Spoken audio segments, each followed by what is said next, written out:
To activate this, we're going to hold on this. And it's going to go through its whole startup process. Yep. So these are just like, I guess, model numbers and stuff.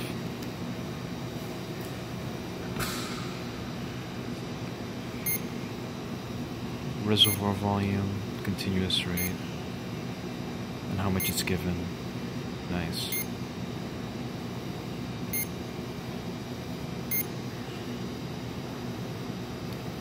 So we do not mess with any of those settings at all. That had just flashed by.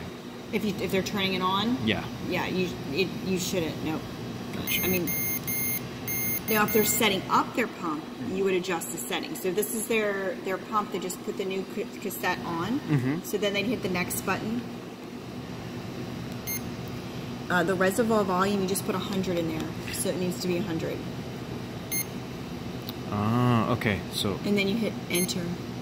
Enter. And then you hit the next button to get to the next setting. So enter to confirm, next to go to the next one. And then the rate, it would just stay the same if they're an existing patient, or if you're titrating. So then they would increase the rate depending on what the physician had asked. Okay, I see. And then you would hit enter to confirm, and then next to move. The amount given.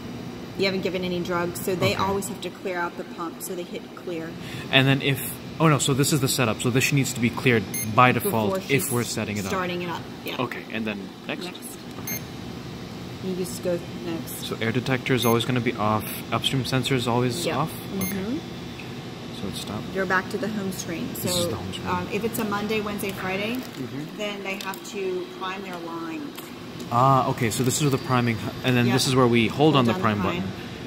It goes 1, 2, 3, then you let it go.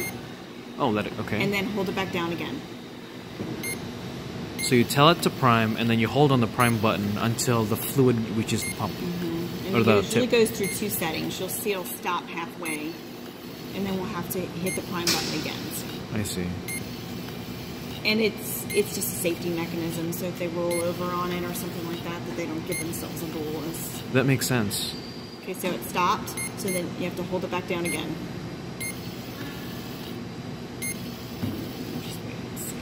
And we're going to keep going until it reaches the surface of the tubing.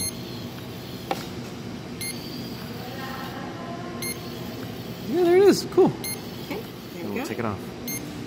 Okay. So they have to start the pump before putting it on them because you want it to be a continuous change out. So then they hit start. Start.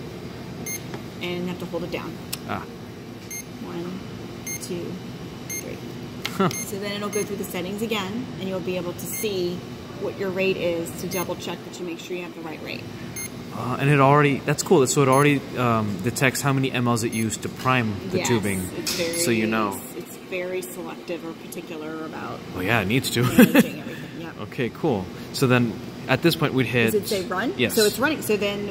Oh, it's already going. It's going. Once you see run at the top, then it's ready to go. So the patient would have like the old pump on them. Just pretend like this is on them. Okay. Patient needs to clean hands again. Yes. Put gloves on. I tell them to get 3 alcohol wipes. 1, 2, with gloves on. 3. Oh wow. Okay. So they would, this is the old pump, they would take off the old pump off the line. They'd take it off. Then on the Hickman, they clean that end. They clean the port, okay. And then they take the new one. And attach it to the... Clean this. And I always tell them to get 3 in case they drop one. Gotcha. Clean it, attach it. So the pump has to be running before they change it out. Okay. So it's continuous, so there's no break of medication being administered. At this point, so when it says run, it's already running.